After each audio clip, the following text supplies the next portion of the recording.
Amen. Ce matin, on va parler, je vous ai déjà annoncé ça la semaine dernière, on va parler de Halloween. Amen. Et le titre de la prédication ce matin, c'est Halloween et l'Église. J'espère que ça ne vous fait pas trop peur. J'ai voulu trouver quelque chose qui ne va pas faire peur aux plus jeunes. Amen. Gloire au Seigneur. Mais en même temps, qui est quelque chose qui va avoir un impact. Amen. Halloween et l'Église. Amen. Amen. Alléluia. Nous avons, en tant qu'Église, en tant que corps de Christ, nous avons un rôle à jouer dans le monde. Mais pas vivre comme le monde.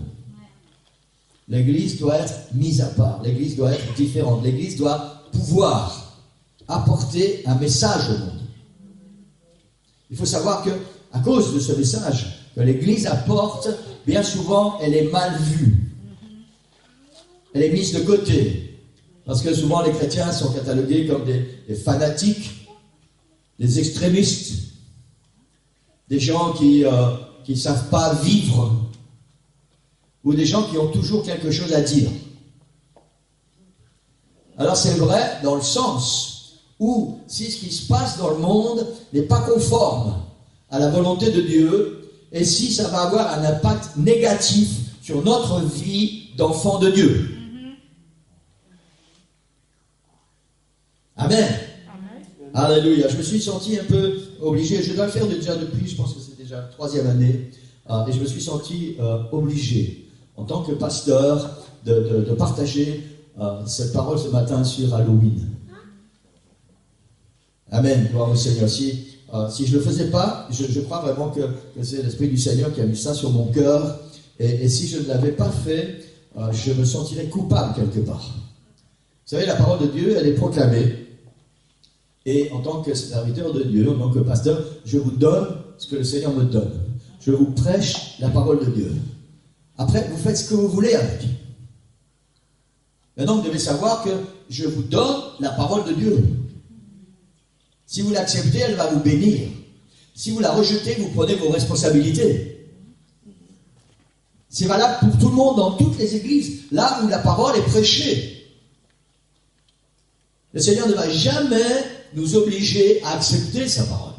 Amen. Il s'aime. Ouais. Mais il y a quelque chose dans notre cœur. Après, c'est nous qui décidons ce que nous allons faire avec cette semence. Ouais. Et c'est ce qui va se passer encore ce matin. Je vais vous parler d'Halloween et on va voir ensemble Halloween et l'Église. Après, vous faites ce que vous voulez. J'espère de tout mon cœur et j'ai prié pour ça. Et l'Esprit du Seigneur va venir dans nos cœurs et qu'il va y avoir un impact. Amen. Qui va se faire. Peut-être une lumière. Ah, je n'avais jamais pensé à ça. Parce que c'est vraiment, vraiment très important.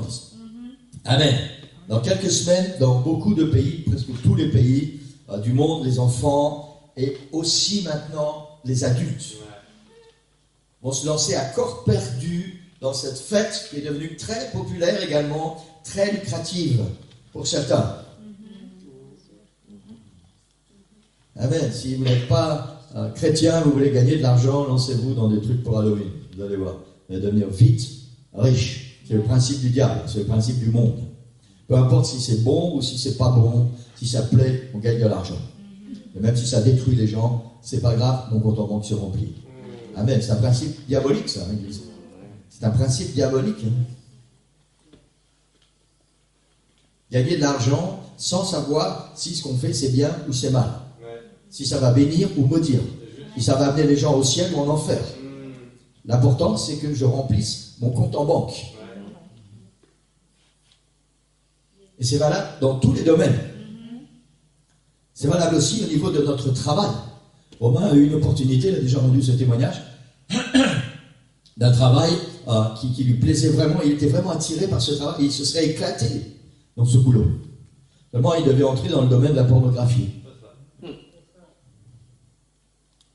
Et sa conscience, en tant qu'enfant de Dieu, l'a empêché d'accepter ce travail. Mais il pouvait gagner beaucoup d'argent. Beaucoup d'argent. C'est valable dans tous les domaines. Amen. Gloire au Seigneur. Halloween et l'Église. E-T, hein. Halloween et l'Église. Est-ce que l'Église a sa place dans cette festivité? Que devrait faire un chrétien pour Halloween? Alors, avant d'aller plus loin, et c'est aussi pour cette raison qu'on va développer ça un petit peu ce matin. J'entends souvent des chrétiens, quand on pose des questions, style, est-ce que le chrétien a sa place dans les festivités d'Halloween? Non. Mais est-ce que tu es capable d'expliquer pourquoi? Non. C'est ça. Amen. Amen.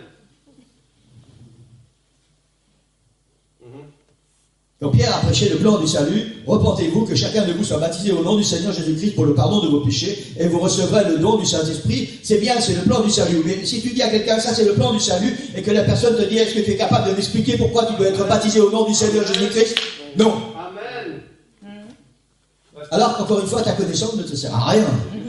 Amen. Donc c'est bien de dire non, si c'est des choses qui nous entraînent vers le diable. C'est bien de dire non, l'Église n'a pas sa place dans ces festivités. Mais il faut savoir pourquoi. Amen. Amen. Alléluia. Amen. Gloire au Seigneur. Amen. Que devrait faire un chrétien? Donc il y a deux points importants dans cette petite phrase. Que devrait? Parce qu'on peut obliger personne. J'ai hésité à marquer que doit faire. Parce que la vérité, elle est là. En tant que pasteur, je devrais vous dire que doit faire un chrétien. Mais je ne peux rien vous imposer, je ne peux rien vous obliger. Donc, que devrait faire un chrétien? Ça, c'est ce que vous devriez faire. C'est ce qu'on va voir. Et j'espère de tout mon cœur qu'ensemble, on va comprendre ça. Parce que nous sommes chrétiens. Parce que nous ne sommes pas n'importe qui. Nous sommes enfants de Dieu. Nous sommes le peuple de Dieu. Amen. Que devrait faire un chrétien? Alors pour rappel, un chrétien, c'est littéralement un petit Christ. Ce que Christ est, nous le sommes. Ça, c'est un chrétien. Un chrétien est le temple du Saint-Esprit. Un chrétien est la lumière du monde. Un chrétien est le sel de la terre. Amen. Un chrétien est le représentant de Dieu sur la terre. Amen. Un ambassadeur. Un chrétien est un des membres du corps de Christ qui est l'Église. Un chrétien est mis à part pour Dieu. Amen. C'est un résumé de ce qu'est un chrétien. Amen. Certaines personnes pensent à tort que c'est juste une fête, donc on revient sur Halloween, que c'est juste une fête où les enfants se déguisent pour s'amuser un peu, ils ne font rien de mal. Les gens du monde pensent ça parce qu'ils n'ont aucune connaissance d'Halloween. Et malheureusement, certains chrétiens, peut-être trop de chrétiens, pensent que c'est juste une fête où les enfants s'amusent. Juste une fête où les enfants vont taper à la porte et dire « On veut des bonbons !» Alors si c'était seulement ça, taper à la porte des voisins et dire « On veut des bonbons !» Où est le mal? Le problème, c'est que ça n'est pas seulement ça. Amen. Alléluia. Le premier point sur lequel je vais attirer votre attention ce matin, c'est celui-ci. Pour cette fête, les décors. Donc pour la fête d'Halloween, les décors sont des toiles d'araignée, des têtes de mort, toutes des choses qui font peur. Déjà là, à la base, il y a un problème. Ce sont des choses qui font peur et qui terrifient. Je suis allé voir sur Internet les tenues à la mode pour Halloween pour 2020. Donc, ce n'est pas quelque chose il y a 10 ans, pour 2020. Quelque chose qui va se passer dans quelques semaines. Les tenues à la mode, c'est les vampires gothiques. Ceux qui sont gothiques, ils sont habillés en gothique, sont habillés en noir. Prisonniers enchaînés zombies sont les tenues à la mode pour 2020. Les reines squelettes. Une mariée funèbre en noir et gris. Sorcière, ça c'est pas nouveau. Squelette, chauve-souris sont les déguisements pour cette année. Professeur de magie, clown terrifiant, et c'est spécifié à côté, cauchemar pour les enfants. Il y a les photos, hein. C'est ce qui est à la mode pour 2020, pour Halloween.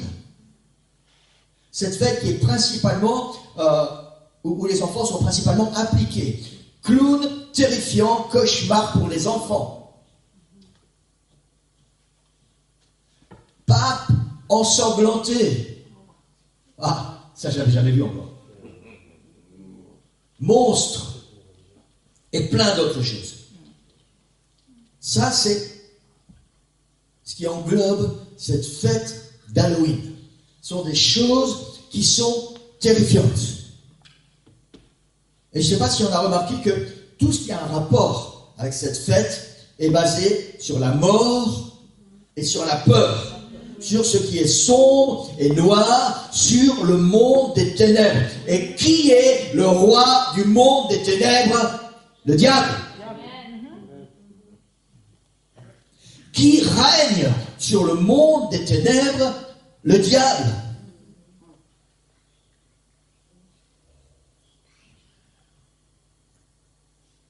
Un chrétien, un enfant de chrétien, peut-il avoir des rapports de près ou de loin avec le monde des ténèbres? Non.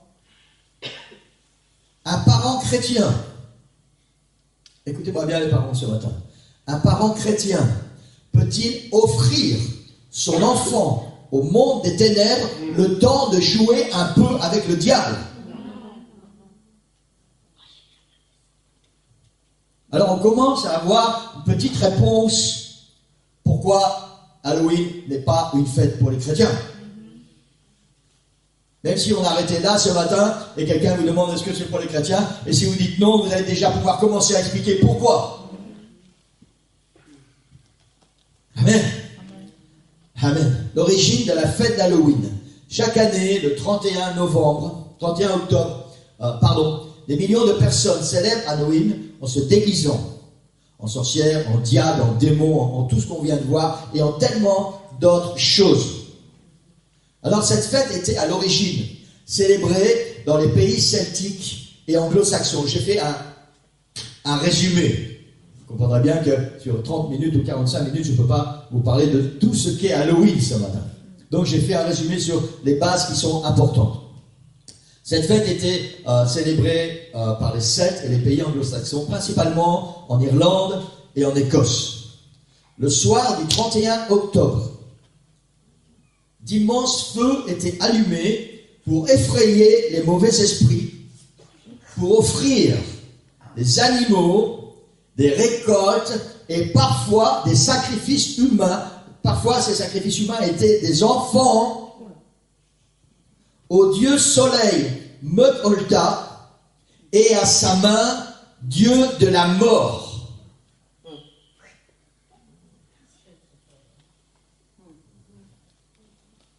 Pendant ce rituel, les hommes portaient des costumes faits avec des têtes et des peaux d'animaux. Ils dansaient, sautaient, chantaient et même parfois ils sautaient à toute vitesse au-dessus de ces brasiers pour essayer d'effrayer les esprits et de les chasser. Tout tourne autour de ce qui est maléfique, des esprits impurs. On offrait à des faux dieux, au dieu soleil et au dieu de la mort. Et parfois, on offrait même des enfants en sacrifice.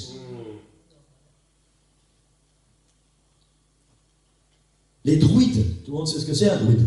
Les druides croyaient que la veille du nouvel an celte, c'est-à-dire le 1er novembre, le nouvel an celte c'est le 1er novembre, donc le 31 octobre, les druides croyaient que la veille du nouvel an celte, le dieu de la mort appelait les âmes mauvaises des morts décédés pendant les 12 derniers mois précédents.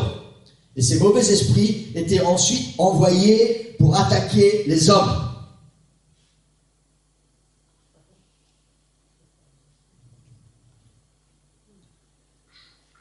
C'était le moment d'apaiser les pouvoirs surnaturels contrôlant le cycle de la nature. En tout cas, c'est ce qu'il pensait. Pendant cette fête, les activités de divination étaient très populaires. L'immigration massive vers les années 1800 des Irlandais et des Écossais aux États-Unis a fait que cette fête est partie et s'est implantée avec eux aux États-Unis. Et quelques temps plus tard, cette fête est devenue un festival national. Aujourd'hui, cette fête d'Halloween est répandue dans quasiment le monde entier. Et ce qu'il faut savoir, c'est que cette fête n'est pas anodine.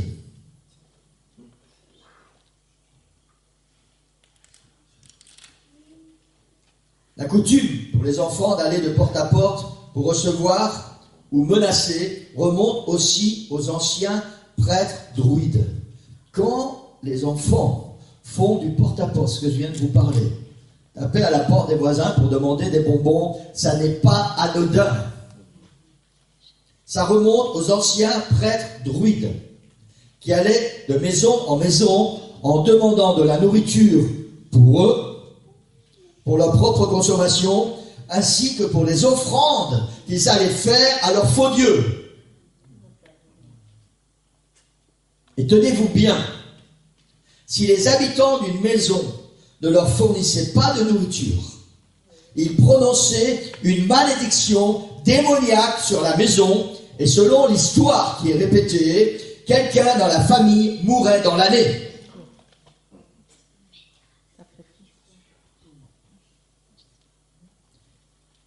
Il y a une origine au fait que les enfants font du porte-à-porte et tapent à la porte en demandant des bonbons. Il y a une origine démoniaque à cela. Il y a un rituel démoniaque à cela. Les druides portaient avec eux un grand navet. Ils avaient creusé à l'intérieur et sculpté un visage sur la face avant pour représenter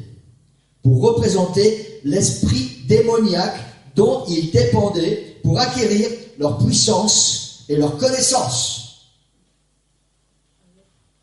Ce navet découpé à l'intérieur avec une face et une lumière représentait pour chaque druide la puissance démoniaque dont il dépendait.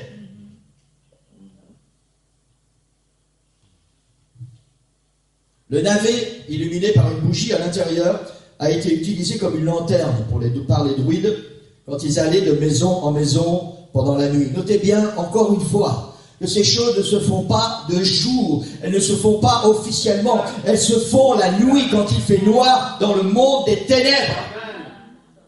C'est juste. Lorsque cette pratique arriva aux États-Unis au XVIIIe et XIXe siècle, les navets n'étaient pas un légume courant, on trouvait plus facilement des citrouilles. Et c'est pour ça que maintenant la citrouille a remplacé le navet. Mais l'objectif reste le même. Amen. Amen. Cette citrouille est creusée à l'intérieur, il y a une face qui est dessinée avec une lumière qui représente le démon ou la puissance démoniaque qui donne aux gens la force et la puissance. Wow. Halloween et ses coutumes sont fermement enracinées dans les pratiques païennes et dans l'occultisme.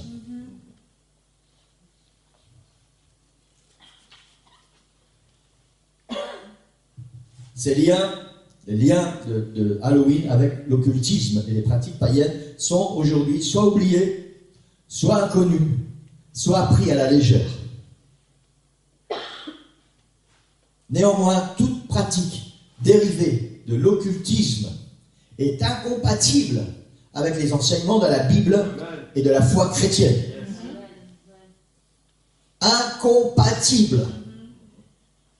Ça veut dire que Halloween ne peut pas être compatible d'aucune manière avec un enfant de Dieu, avec l'Église de Jésus-Christ. En aucune manière, l'Église ne peut avoir de connexion avec cette fête. Lévitique chapitre 20, versets 6 et 7. Si quelqu'un s'adresse aux morts et aux esprits pour se prostituer après eux, je tournerai ma face contre cet homme ou cette femme, je le retrancherai du milieu de son peuple. Vous vous sanctifierez et vous serez saints, car je suis l'Éternel, votre Dieu. Ça veut dire qu'en tant qu'enfant de Dieu, en tant que peuple de Dieu, nous ne pouvons pas avoir un contact aussi court, aussi bref, aussi petit soit-il avec le monde des ténèbres et de l'occultisme. Amen. Et le Seigneur a dit, vous vous sanctifierez et vous serez saints, car je suis l'Éternel, votre Dieu. Alors si l'Éternel est ton Dieu, si tu es véritablement un enfant de Dieu, le Seigneur te dit ce matin, tu ne peux pas avoir de contact, quel qu'il soit, si petit soit-il, avec le monde de l'occultisme et le monde des ténèbres. Dans Deutéronome chapitre 18, verset 10 jusqu'à 14, qu'on ne trouve chez toi personne qui fasse passer son fils ou sa fille par le feu, personne qui exerce le métier de devin, d'astrologue, d'augure, de magicien, d'enchanteur, personne qui consulte ceux qui évoquent les esprits ou disent la bonne aventure, personne qui interroge les morts, car quiconque fait ces choses est en abomination à l'Éternel. Et c'est à cause de ces abominations que l'Éternel, ton Dieu, va chasser ces nations devant toi. Amen. Tu seras entièrement à l'Éternel, ton Dieu. Car les nations que tu chasseras écoutent les astrologues et les devins. Mais à toi, l'Éternel, ton Dieu, ne le permet pas. Alors laissez-moi vous poser une question ce matin, Église. Il est dit qu'on ne trouve chez toi personne qui fasse passer son fils ou sa fille par le feu. Alors il est vrai, il est certain, ou alors je suis vraiment naïf, que personne ne va littéralement donner son propre enfant, le fruit de ses entrailles, pour l'offrir en sacrifice. Mais laissez-moi vous poser cette question. Quand tu permets à ton enfant ou à tes enfants de participer à des pratiques du monde des ténèbres, n'est-ce pas une façon de faire passer ton fils ou ta fille par le feu? Amen. Amen. C'est vrai.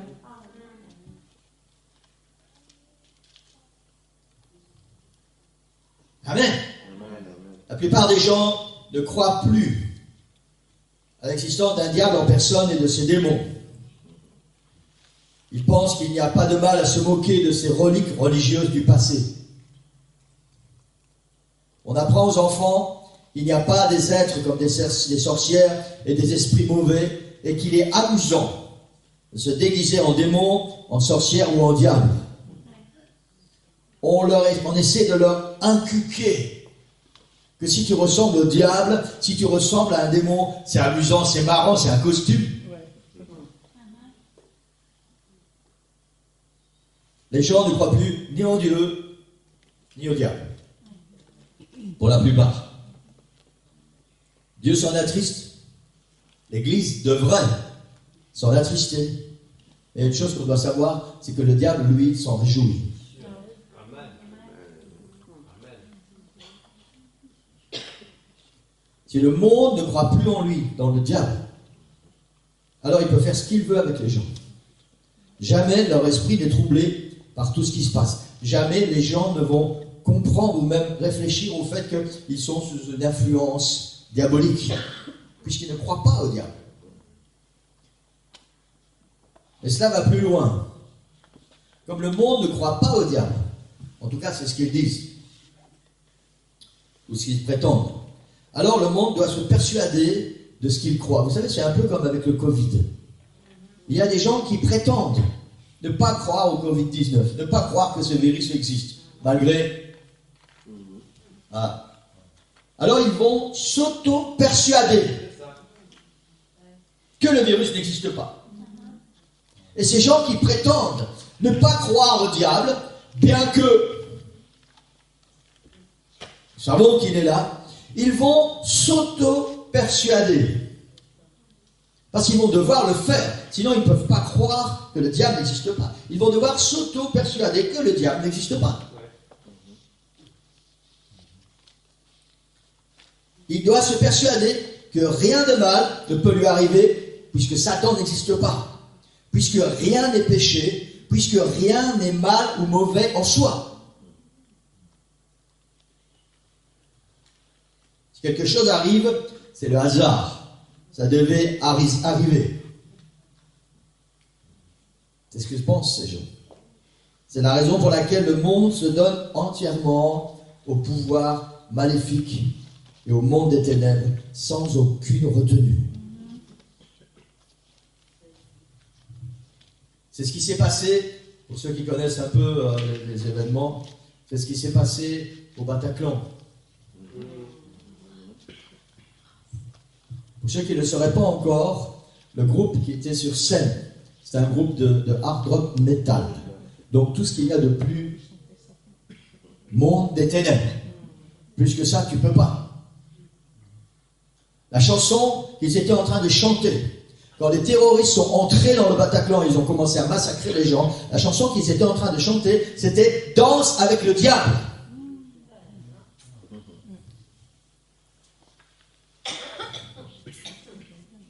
Et on a vu ce qui s'est passé avec ces gens qui étaient occupés à danser avec le diable.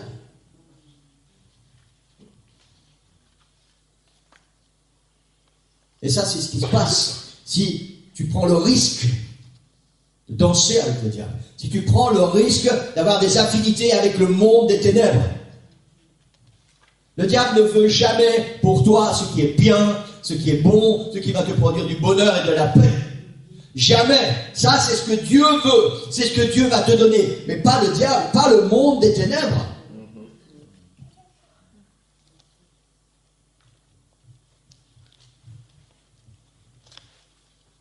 Le Dieu du livre de Lévitique et Deutéronome, les versets qu'on a lus, est le même Dieu aujourd'hui. Amen. Amen.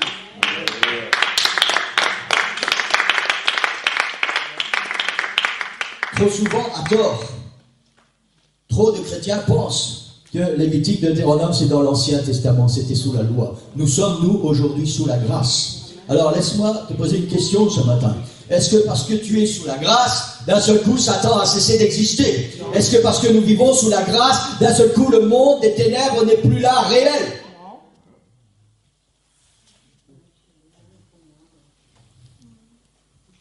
Le spiritisme et l'occultisme sont de plus en plus actifs dans notre époque.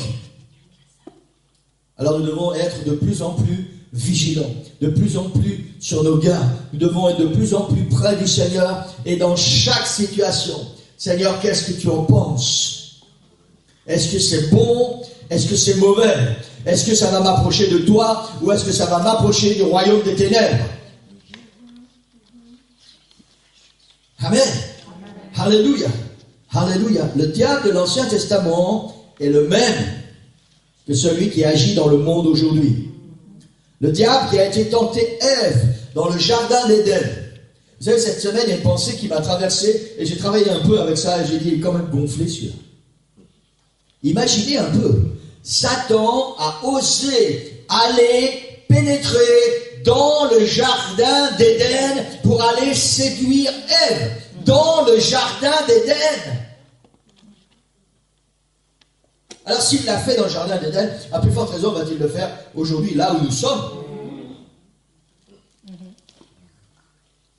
Et le diable de l'Ancien Testament est le même que celui qui agit aujourd'hui dans le monde, avec cependant cette particularité. C'est qu'aujourd'hui, il sait qu'il n'a plus beaucoup de temps. Alors il va décupler ses efforts. Il va envoyer toutes ses troupes, si vous me permettez cette expression. Et il va travailler plus que jamais. Pas avec le monde, parce que le monde lui appartient. il va travailler plus que jamais avec l'Église pour essayer de séduire les chrétiens, pour nous emmener avec lui en enfer, pour faire que le nom de notre nom qui est écrit dans le livre de vie soit effacé.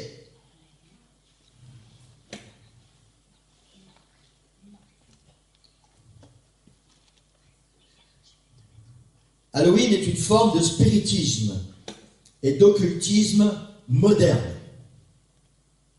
Une forme agréable qui semble être un jeu inoffensif et entraîne en particulier les enfants.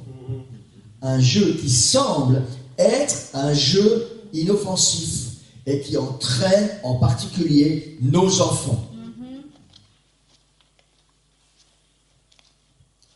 La participation aux coutumes d'Halloween peut paraître amusante pour les enfants et les adultes. Mais c'est une façon pour Satan, de tromper les gens en pensant qu'il n'y a pas de mal à jouer un peu avec le monde des esprits et des démons. C'est malheureusement ce que beaucoup de gens pensent. Il n'y a pas de mal à jouer un peu avec les démons. Deuxièmement, ça permet au diable d'avoir autorité et pouvoir sur les gens. À partir du moment où nous avons une porte, si petite soit-elle, nous avons ouvert une porte, si petite soit-elle, nous avons donné un pouvoir et une autorité à Satan sur notre vie, et pas seulement sur notre vie, sur notre famille, sur tous ceux qui sont dans notre maison.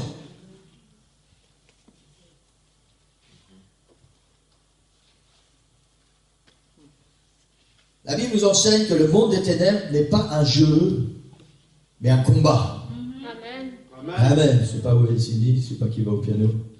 Dans Ephésiens chapitre 6, verset 12, il est dit, car nous n'avons pas à lutter contre la chair et le sang, et j'ai presque terminé, mais contre les dominations, contre les autorités, contre les princes de ce monde de ténèbres, contre les esprits méchants dans les lieux célestes. Nous n'avons pas à lutter. La Bible parle d'un combat, elle ne parle pas d'un jeu. Amen. Nous ne sommes pas sur des Game Boy.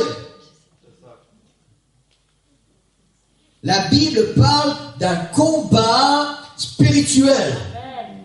Elle dit, nous n'avons pas à lutter contre la chair et le sang. Ça veut dire que tu ne dois pas prendre un pistolet ou une épée, n'importe quoi, et puis aller tuer quelqu'un. Nous devons nous battre contre les esprits dans les lieux célestes, contre les esprits du monde des ténèbres, contre les démons et contre le diable. Et la Bible nous encourage, elle dit, nous devons nous battre. Amen. Ça veut dire qu'il y a un combat qui est engagé. Amen. Il y a un combat qui est engagé. L'Église ne peut pas rester comme ça inerte face à ce phénomène. L'Église ne peut pas avoir un contact, si petit soit-il. Il y a un combat qui doit se déclencher à l'intérieur de chaque enfant de Dieu par rapport à ce phénomène d'Halloween. Amen. Amen. En Proverbes chapitre 22, verset 6. La Bible dit ceci. Instruis l'enfant selon la voie qu'il doit suivre, et quand il sera vieux, il ne s'en détournera pas. Les enfants, vous devez savoir que Halloween, c'est pas pour vous. Halloween, c'est le monde du diable. C'est le monde des ténèbres. C'est le monde des démons. Et je ne vous apprends rien. Et je sais que ça ne vous fait pas peur parce que vous connaissez ces choses. Les parents devaient savoir que votre devoir, ça n'est pas facultatif. Votre devoir est d'inculquer ces choses à vos enfants, de leur enseigner et de leur apprendre que le monde des ténèbres n'est pas pour eux. Amen. C'est une protection. C'est une protection. Instruis l'enfant selon la voie qu'il doit suivre. Dans l'éducation des enfants, il est important que nous ne plantons pas des fausses idées dans leur esprit. Oh, tu peux, c'est pas une fois, c'est pas grave.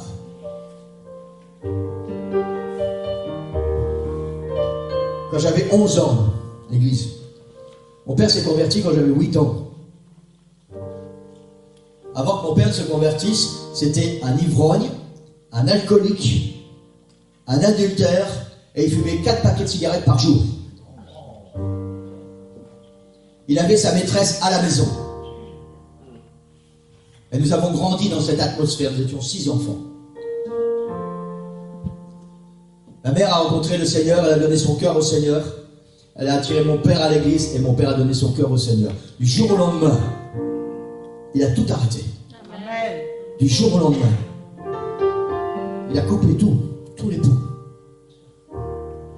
Quand j'avais 11 ans, donc j'ai vu les dégâts que tout ça avait causé dans notre foyer. J'en ai subi les conséquences. Parfois, mon père ne rentrait pas à la maison parce qu'il avait tellement bu qu'il tombait dans les champs, parce qu'on habitait la campagne, et il passait la nuit dans les champs. Et le matin, il rentrait juste pour se changer, prendre une douche, faire la main, et puis il repartait travailler. J'ai vécu tout ça, j'ai subi tout ça. J'avais 11 ans, on n'avait pas beaucoup d'argent à la maison, et je rêvais de m'acheter un vrai jean, un jean neuf. Parce qu'on récupérait les vêtements de mon cousin et de ma cousine qui habitaient Paris. Mon oncle avait un grand salon de coiffure, ils avaient beaucoup d'argent. Et puis les enfants, comme les enfants qui ont de l'argent maintenant, hein, on mettait 2 fois, 3 fois, et puis après ça partait à Quivillé. Et j'avais 11 ans, j'avais envie d'un jean neuf.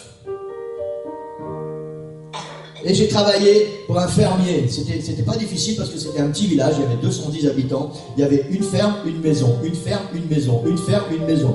Donc s'il y a un fermier qui n'avait pas besoin de toi, il y avait un autre qui avait besoin.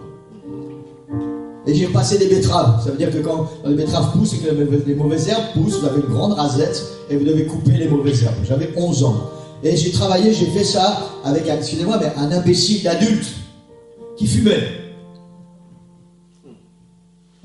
Et ben, allez, Thio, prends une clope. J'ai dit non. Et là, allez, Thio, prends une clope, sinon tu ne seras jamais un homme. Et cet imbécile, c'était mon voisin. Hein. Et j'ai pris une clope. J'avais 11 ans. À 13 ans, 14 ans, je fumais un paquet de cigarettes par jour. Je ne peux même pas vous expliquer le nombre d'années qu'il m'a fallu pour arriver à arrêter ça. Le gars m'a dit, prends une clope, une clope. C'est ce que Satan nous dit. Une fois, essaye une fois. C'est pas grave, une fois, juste une fois. Juste une fois. C'est vrai. Après, tu es prisonnier, tu es enchaîné. Amen. Et tu ne sais même pas si un jour tu arriveras à t'en sortir. Que ce soit le tabac, que ce soit la drogue, que ce soit l'alcool, que ce soit le sexe, que ce soit l'argent, que ce soit les jeux. Tu ne sais même pas si tu as goûté une fois, si tu vas arriver à t'en sortir. Tu ne sais pas si tu as participé une fois à ces festivités d'Halloween, si après tu ne vas pas être pris dans l'engrenage et tu vas être entraîné dans ce monde des ténèbres. Juste une fois. Les parents, la Bible dit, instruis l'enfant selon la voie qu'il doit suivre. Et je pense sincèrement, maintenant nous vivons dans une société tolérante, nous vivons dans une société où les enfants sont rois. Mais je crois sincèrement que ce domaine est un domaine où toi, en tant que parent, tu ne dois pas laisser le choix à tes enfants. C'est ton rôle, c'est ton devoir en tant que parent de dire non.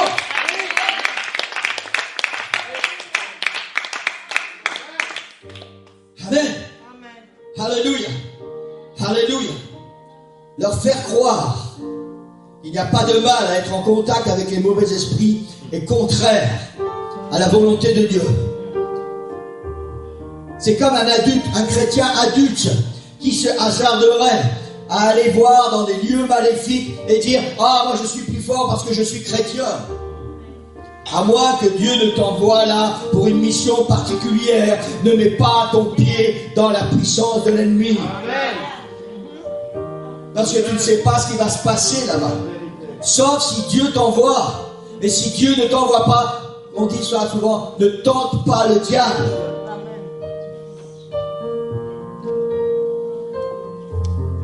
Dans Deutéronome chapitre 6, quand Dieu donne ses lois à Moïse pour tout le peuple d'Israël.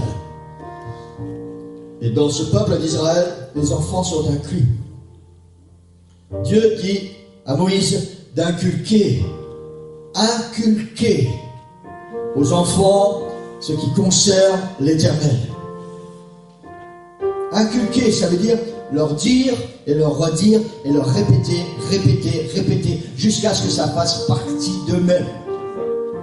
Ce qui concerne l'Éternel et ce qui va les protéger. Et c'est là où c'est très important, Église. Ce qui va les protéger. Et j'insiste encore sur le fait que Satan ne va jamais... On connaît l'histoire avec Michael Jackson. Hein? Michael Jackson a vendu son âme au diable pour la gloire et la richesse. Nous savons maintenant que peu de temps avant de mourir, quand il a commencé à tomber malade, quand il est tombé dans tous ces engrenages de pédophilie et tout ça, il a essayé d'échapper à ça. Mais il ne pouvait plus. Il n'a pas pu revenir en arrière.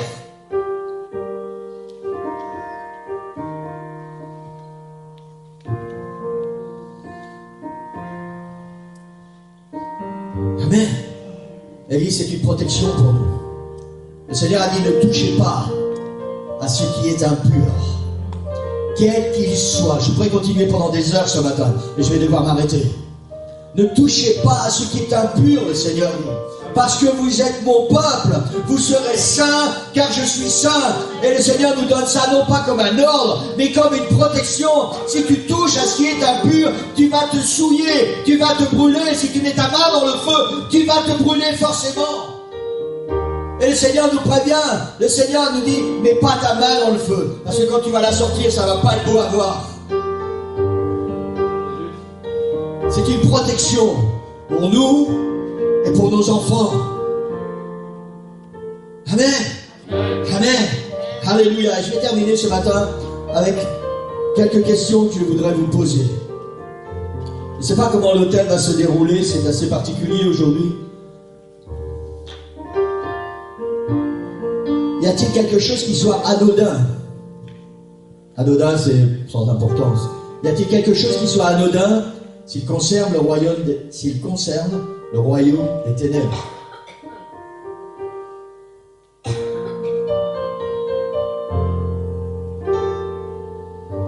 Y a-t-il quelque chose qui soit anodin si ça concerne le royaume des ténèbres?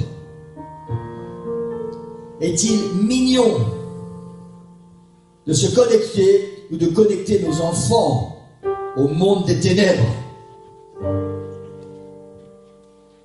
Quand vous permettez à vos enfants de revêtir cette tenue d'Halloween, un petit démon, un petit vampire, une petite sorcière, oh mais qu'il est mignon, moi qu'elle est mignonne.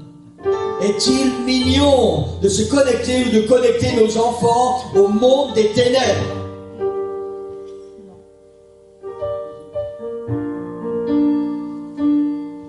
Quelque chose qui vient du diable peut-il être sans danger pour nous et nos enfants?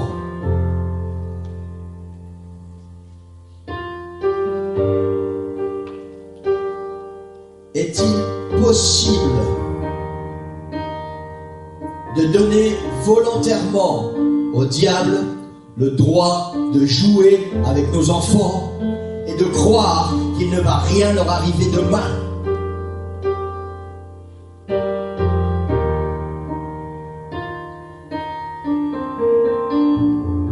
Ceux qui peuvent, on va se lever ce matin.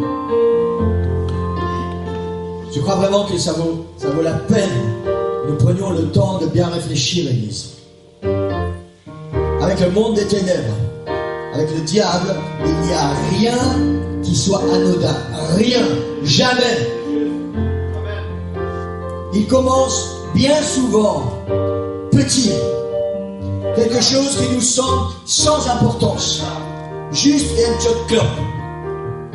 Parce que c'était dans le nord de la France. Prends un choc-clope. Juste une. Juste un petit déguisement pour Halloween. C'est comme ça que le diable commence à travailler dans les vies. Et c'est comme ça qu'il a mis le monde sous sa domination. Et c'est ce qu'il veut faire avec nous, enfants de Dieu. En réalité, il veut nous reconquérir. Alors il va nous faire croire que c'est anodin. Il va nous faire croire que c'est sans risque. Il va nous faire croire que c'est sans important. Il va nous faire croire que bah, c'est mignon.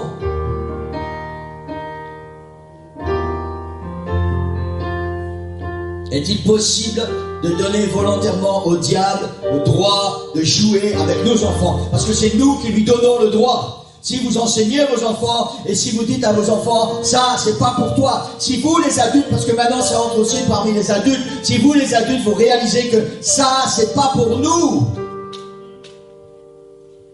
alors vous n'allez pas permettre à vos enfants de participer. Vous n'allez pas non plus vous-même y participer. On ne parle pas maintenant d'une kermesse, hein.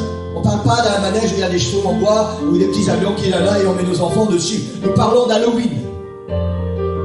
Cette fête qui a son origine dans le monde des ténèbres, des mauvais esprits, où on sacrifiait à des faux dieux des êtres humains. Et l'origine n'a pas changé. Le temps a évolué, l'endroit a changé, mais la fête n'a pas changé. Elle trouve toujours son origine dans la même source. Et Satan est toujours le dominateur de cette fête. Alors, la question ce matin, est-ce que nous pouvons vraiment prendre ça à la légère? Je crois que les enfants, vous devez prendre une décision. Je sais que ça peut paraître amusant, se déguiser. Mais il y a des déguisements qui sont amusants. Si tu veux un déguisement amusant, tu demandes à quelqu'un qui s'y connaît de faire un masque de papa ou maman, et puis tu mets le masque sur toi, et puis tu ouvres la porte et wouh! Tu vas voir ça, c'est amusant.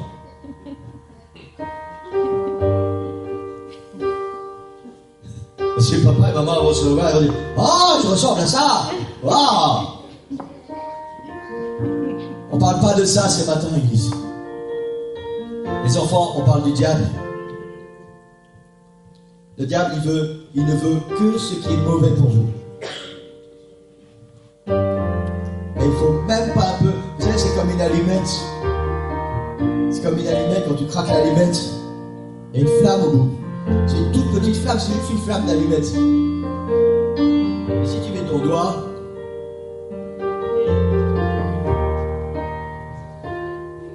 Les parents, c'est la même chose pour nous. Alléluia. Le Seigneur a dit à son peuple que nous devons être séparés. Séparés du monde. Et il y a des raisons pour ça. C'est pour nous protéger. Ça concerne notre salut. Ça concerne notre vie éternelle à chacun. Parce que contrairement à ce que certaines personnes enseignent, certains pasteurs ou prédicateurs enseignent, le salut n'est pas une chose acquise pour toujours. Tu peux perdre ton salut.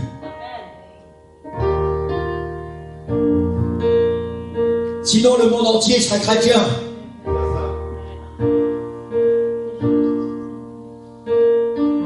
Je voudrais qu'on puisse, pendant quelques instants maintenant, puisse fermer nos yeux. C'est important qu'on puisse fermer nos yeux, comme ça nous allons nous concentrer. Fermer nos yeux et réfléchir. Et je vais vous reposer ces questions pendant que vous avez les yeux fermés. Et que vous demandez à l'Esprit du Seigneur, Seigneur, révèle-moi des choses maintenant par ton Esprit. Seigneur, ouvre mon intelligence, aide-moi à comprendre. Y a-t-il quelque chose qui soit anodin s'il concerne le royaume des ténèbres?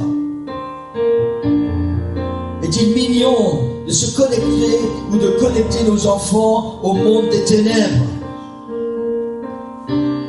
Quelque chose qui vient du diable peut-il être sans danger pour nous et nos enfants?